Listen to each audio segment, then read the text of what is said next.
सुप्रभात। आज हम संस्कृत विषय में बीए पाठ थर्ड के श्रीमद् भगवद गीता में द्वितीय अध्याय के विषय में अध्ययन करेंगे। इससे पहले की वीडियो में आपने देखा, हमने प्रारंभिक 15 श्लोक तक व्याख्यान दिया था। अब हम अगले श्लोक पे जाते हैं। इससे पहले के श्लोक का थोड़ा सा प्रताप पहले देखते हैं।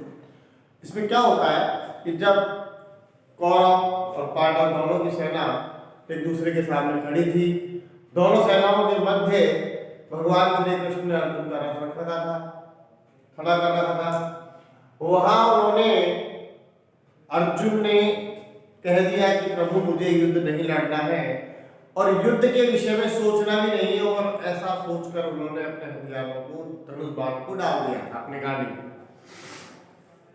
अब क्या होता है, जब भगवान ने देखा कि ये अर्जुन ही युद्ध करने से विमुख हो गया है, युद्ध नहीं करना चाहता है, तो भगवान ने सोचा कि वास्तविक कर्तव्य तो इसे कराए। तो उसके विषय में भगवान ने उसको आत्मा के ज्ञान का विषय का चर्चा सुनाई। उन्होंने उसको बताया कि जो आत्मा है वो परम तत्व है, परम सत्य है, और ये आत्मा परम है, यही नित्य है, और शरीर जो है वो अनित्य है। उसके विषय के व्याख्यान को आगे बढ़ाते हुए भगवान श्री कृष्ण कहते हैं कि जो अनित्य है शरीर, वो क्षण भंगुर है। सबसे पहले पौधा होता है, धीरे धीरे वो वृक्ष बनता है और बड़ा वृक्ष बनता है, वो नष्ट हो जाता है। फिर बीज बनता है, फिर बीज से पौधा, पौधे से तना, तने से और भी बड़ा वृक्ष बन जाता है। कहने का तात्पर्य है कि धीरे धीरे जैसे वो चक्र चलता रहता है, उसी प्रकार से पहले आत्मा तत्व जो है वो कौमार्यपन में आता है शरीर के रूप में, उसके बाद में युवावस्था में आता है, फिर उसके बाद वृद्धावस्था आती है और वो धीरे धीरे समाप्त हो जाता है। ये नित्य प्रक्रिया है, हमेशा होने वाली प्रक्रिया है। तो उसी क्रम में वो कहते हैं कि जो युधिष्ठिर है उसको समझाने के विषय में, अर्जुन को समझाने के विषय में कह रहे हैं कि श्लोक संख्या 16 है, नास्तो विद्यते भाव न भावो विद्यते सतः उभयमपि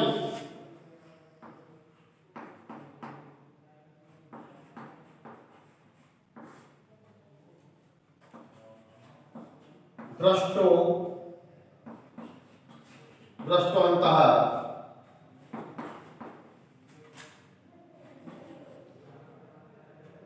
त्वनेव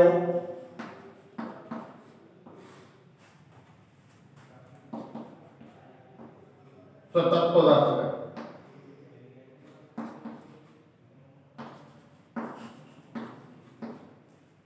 दर्शन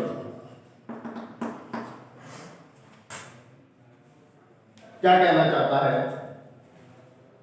न असक्त तो न आसक्त हो विद्यते भाव है, ना भावो विद्यते ही सतः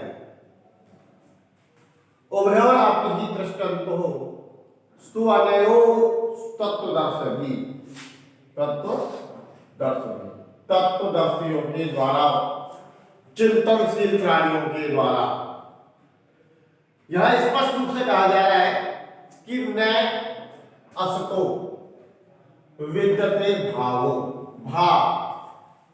भाव का तात्पर्य यहां पर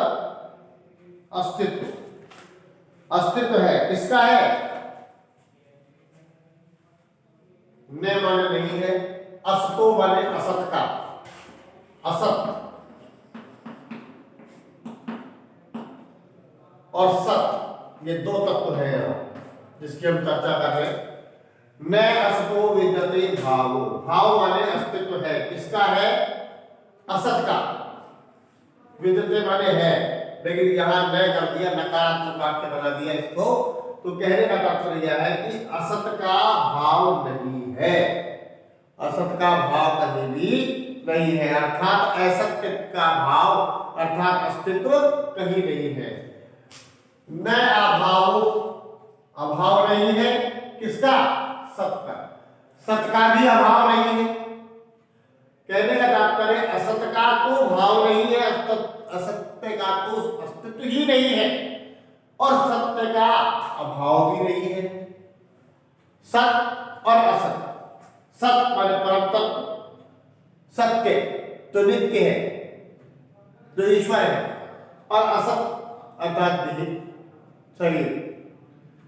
असत का भाव नहीं है और अभाव नहीं है सत का।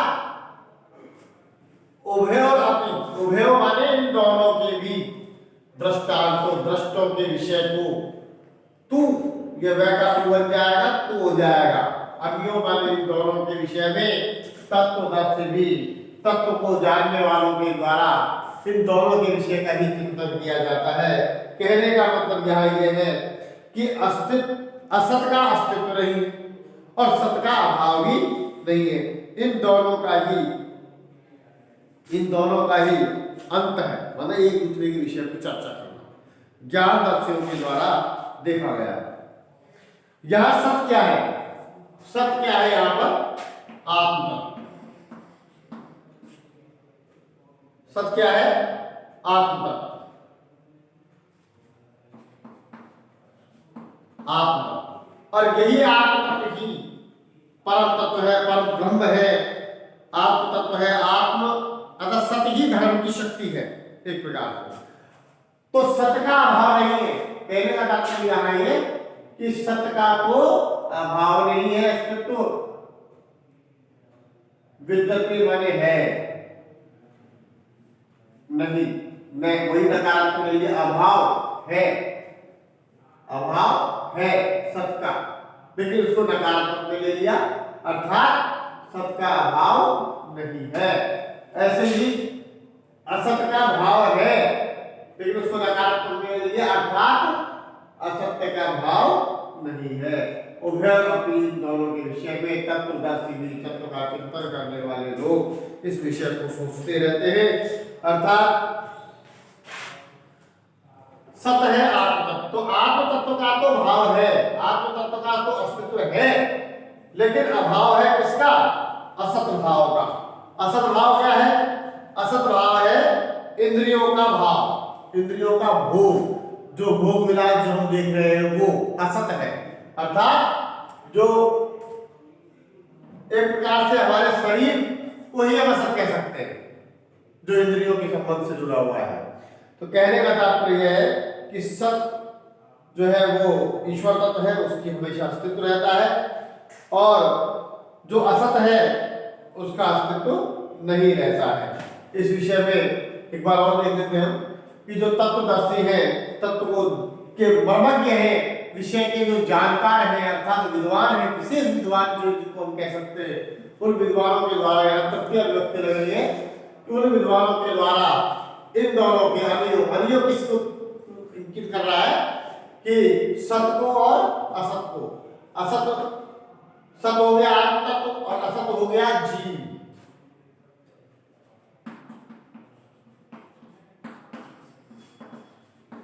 इंद्रियों का भोग,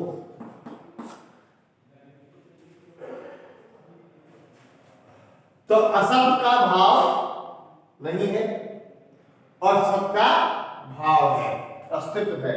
इन दोनों के विषय का चर्चा करना ही आज के समय में हमारे किनका विषय है? तत्वदर्शियों का विषय है। कहने का तात्पर्य यह है कि जो सत है वही परम तत्व है, वही आत्म तत्व है। इस विषय को यहाँ पर इसने स्पष्ट कर दिया कि सब कुछ यहाँ पर जो भी है वो सब परम तत्व का रूप है, केवल परम तत्व ही सत्य है और सत्य ही अस्तित्व के रूप में स्थित होता है। इसी प्रकार से अब हम अगले श्लोक में लेते हैं। क्या कह रहे हैं अर्जुन से भगवान कृष्ण? अविनाशी अविनाशी तू तद विद्धि।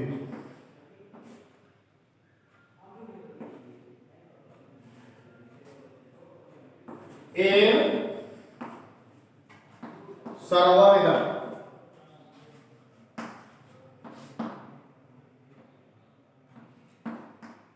तथा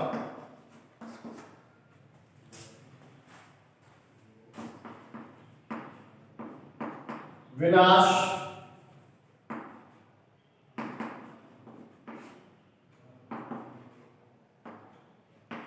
अवश्य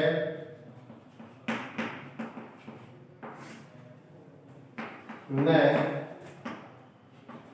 कश्चित् कर्तुम् अर्हति।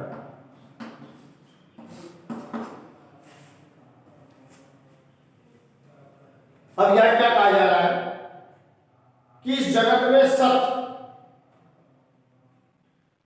वही अविनाशी, अविनाशी तो तद्विधि एन इदम तत्सर्वम। अविनाशी इसका विनाश नहीं हो सकता। तू माने तो तत्विधि, तत्माने उसको विधि माने जानो। एन जिनके द्वारा सर्वम इदम सभी कुछ यह तथा वह, अर्थात ये जगत जिसके आधार पर है उसको तू तत्व जान ले, उसी को सत्य जान ले, उसी को तू क्या मान ले, सत्य मान ले। अविनाशी तू तद्विधि उसको जान ले। इन जिसके द्वारा ये संपूर्ण संसार व्याप्त है, ये संपूर्ण संसार जिनके द्वारा व्याप्त है उसको ही तू क्या जान, अविनाशी जान ले। अस्य अव्यस्य विनाशम कर्तुम कश्चित् न याति। अस्य, अस्य माने यहां से, इसका विनाशम माने विनाश, विनाशम में अव्यस्य, इस अव्यय का अर्थात इसका कोई भी विनाश करने में समर्थ नहीं है। अस्य अव्यस्य, अस्य माने इसका, इसका किसका, इस अविनाशी का। अव्यस्य माने विनाश, अव्यस्य माने विनाश, न माने नहीं, कश्चित् माने कोई, कर्तु माने करने के लिए, अर्हति माने योग्य है, अर्थात इसका कोई भी विनाश करने के योग्य नहीं है। किसका, इस अविनाशी का, इस सत तत्व का, इस सत तत्व का जो है, इस आत्म तत्व का जो है, इस आत्म तत्व का कोई भी विनाश करने में सक्षम नहीं है। इस सत तत्व का जिसका की स्थायी इस रूप में ही व्याप्त है, अर्थात इस जगत के अंदर जो व्याप्त है उसका कोई भी विनाश करने में समर्थ नहीं है। विनाशम, विनाश करने के लिए, अस्य अव्यस्य, इस का विनाश करने के लिए, न कश्चित् कर्तुम अर्हति, कोई भी करने के योग्य नहीं। इसका अर्थ देखेंगे हम। अविनाशी तु तद्विधि, अविनाशी, अविनाशी तो तद्विधि, नाश रहित। अविनाशी किसको कहा गया है, जो नाश रहित है, जिसका विनाश कभी नहीं हो सकता। अर्थात अविनाशी तो तद्विधि, अविनाशी तो तू उसको जान। एन इदम सर्वम तत्, एन माने जिनके द्वारा, इदम माने यह, सर्वम माने संपूर्ण जगत जिसके द्वारा व्याप्त किया गया है, जितना भी चराचर दिख रहा है ये सब किसके द्वारा व्याप्त किया गया, आत्म तत्व के द्वारा व्याप्त किया गया, उस परम तत्व के द्वारा व्याप्त किया गया। सत्य ही असत, सत्य ही परम तत्व है, परम तत्व ही ईश्वर है, वही आत्म तत्व का एक रूप है। तो अस्य अव्यस्य विनाशम करते, अस्य माने इस, अव्यस्य विनाशम करते, इस अव्यस्य का, इस विनाशिका का विनाश करने के लिए कोई भी संभव, अर्थात इस सत्य का, इस परम तत्व का, इस सत तत्व का कोई भी विनाश करने में समर्थ नहीं है। अर्थात प्रत्येक व्यक्ति नाशवान होता है, व्यक्ति तो नाशवान है, लेकिन उस व्यक्ति के अंदर जो आत्मा है वो नाशवान नहीं है। हम समझते हैं कि व्यक्ति मर गया, मृत्यु को प्राप्त हो गया, लेकिन ऐसा नहीं होता है। होता क्या है कि उसमें से जो आत्म तत्व है वो अलग हट जाता है, वो अलग हट करके उस शरीर को निर्जीव बना देता है, जीव रहित बना देता है। तो उसको भी यहीं पे स्पष्ट किया है इसने कि आत्म तत्व का कभी भी विनाश नहीं होता है। विनाश होता है तो केवल असत का होता है, इसलिए पहले वाले श्लोक में कह दिया था कि असत का कोई भाव नहीं है, अस्तित्व ही नहीं है। अब उस भूमिका को आगे बढ़ाते हुए एक बार और देखेंगे, अविनाशी तद्विद भी एन सर्वम इदं ततम, कि जिसके द्वारा ये संपूर्ण व्याप्त है उसको तू कैसा मान ले, अविनाशी मान ले, सत मान ले, अर्थात आत्म तत्व मान ले, अर्थात परम तत्व मान ले, और उसका विनाश करने में कोई भी समर्थ नहीं है। इसलिए उस अविनाशी तत्व को भी सत्य मानते हुए तो अपने कार्य को करते रहो।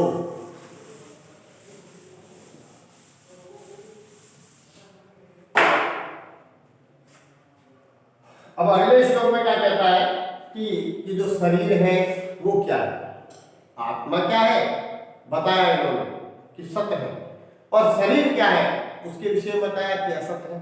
अब यहां क्या कह रहा है, अंतवंतः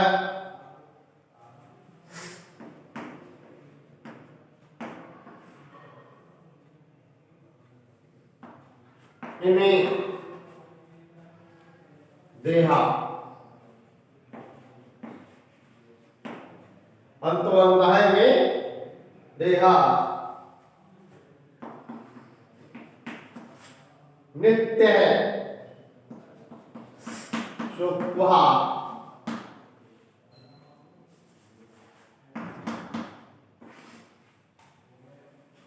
शारीरिक शरीर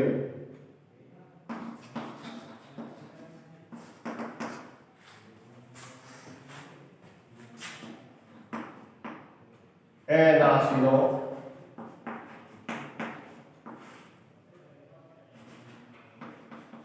अप्रमेयस्य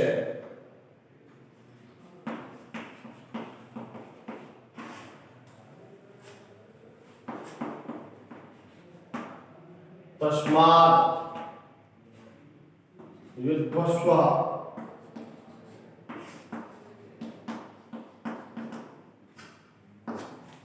भारत।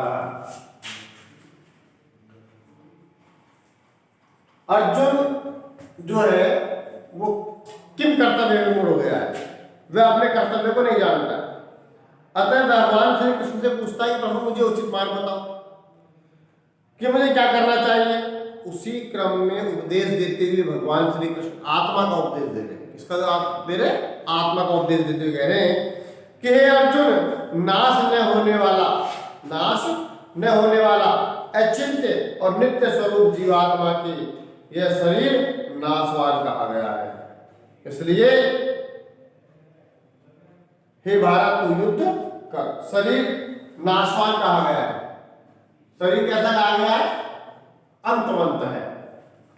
अंतवंत है इमे देहा, इमे वाले ये सभी देह वाले शरीरिणी, जो शरीर है वो नित्य है। इमे देहा, ये देह अर्थात आत्मा अंतवंत है, इमे देहा उत्पा शरीरिणी, ये जो देह है वो नित्य है। नित्य माने हमेशा, वो नित्य नहीं है हमेशा सदैव रहने वाला नित्य नहीं, हमेशा। क्या कहा गया है इसको? तो मैंने कहा गया है शरीरिणी, शरीरिणी कहा गया है, अर्थात शरीर कहा गया है। अंतवंत है, अंतवंत कहा गया है। शरीरिणी के लिए क्या कहा गया है? जीवात्मा। शरीरिणी का मतलब है जीवात्मा। जीवात्मा शरीरिणी तो कौन है? जो नित्य रहती है। नित्य उक्त्वा माने कहा गया है, नित्य कहा गया है शरीरिणी। जीवात्मा को क्या कहा गया है? अविनाशी, अप्रमेयस्य। अप्रमेयस्य जो बुद्धि के भी परे है, जिसका चिंतन भी नहीं हो सकता है, और अनाशिनो, जिसका नाश नहीं हो सकता, जिसका विनाश नहीं हो सकता है। नाश में होने वाली अचिंत्य और नित्य स्वरूप वाली जो जीवात्मा है, नित्य शरीर वाली जो जीवात्मा है, उसी को उत्तर वाले कहा गया है। क्या कहा गया है? अंतवंत है। क्या कहा गया है? अंतवंत है, नाश वाला। किसको कहा गया है? शरीर को। शरीर को क्या कहा गया है? शरीर जो है वो है अंतवंत।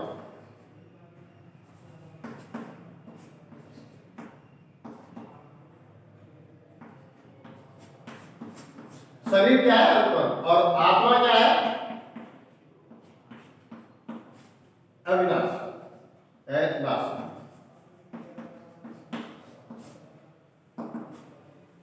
अप्रमेय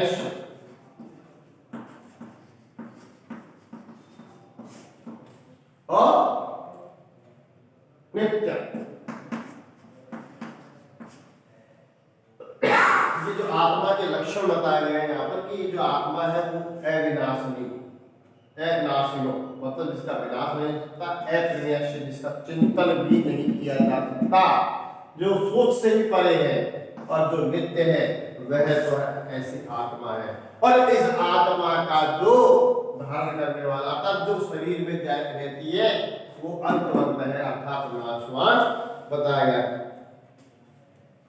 अंतःकरण में आत्मा का ज्ञान भर लेने का अभिप्राय इतना सा है, क्या है कि मैं अमर, अविनाशी, अव्यय और आनंदमय हूं, ऐसा महसूस होने लग जाता है। मैं सर्वव्यापी, प्रकाश में निर्विकार और महान आत्मा हूं। मेरे अंग अंग में आत्म तत्व का तेज है। मेरे मन, तन, वचन और कर्म में आत्मा का ज्ञान भरा हुआ है। मैं अपने कर्म में से किसी को भी दुखी नहीं करूंगा। ऐसा सोच करके जो व्यक्ति जीवित रहता है वही आत्म तत्व को समझ पाता है। तो यहाँ इन्होंने ये कह दिया कि आत्म तत्व जो है वो अविनाशी है, अप्रमेय है, नित्य है, और इन सब लक्षणों से जो युक्त है वह आत्मा इसमें रहती है। वह शरीर तो सदैव नित्य ही अंतवंत कहा जाता है। अंतवंत मतलब अंतयुक्त, जिसका अंत निश्चित है। यह शरीर जो है वो निश्चित ही युद्ध, निश्चित ही नाशवान है। इसलिए तस्माद दिया, तस्माद है क्या कर रखा है इसमें, तस्माद है, इसलिए युद्धस्व, युद्ध करो भारत है। या भारत किसको कहा गया है? अर्जुन को। ये अर्जुन इसलिए तुम युद्ध करो। किस लिए करो, क्यों करो युद्ध? क्योंकि ये जो आत्मा है वो अमर है, अनित्य है, सॉरी नित्य है, अनाशिनो, जिसका नाश नहीं किया जा सकता, जिसका चिंतन भी नहीं किया जा सकता, ऐसी ही है यह आत्मा। और ये जो शरीर है जो दिखाई दे रहा है वह सब शरीर निश्चित रूप से आत्म तत्व के रूप में जो शरीर है वो निश्चित रूप से किस प्रकार से है? अंतवान है, अंतवान बताया गया। इस प्रकार आज हमारा आत्म तत्व का विवेचन यही संपन्न होता है। लिख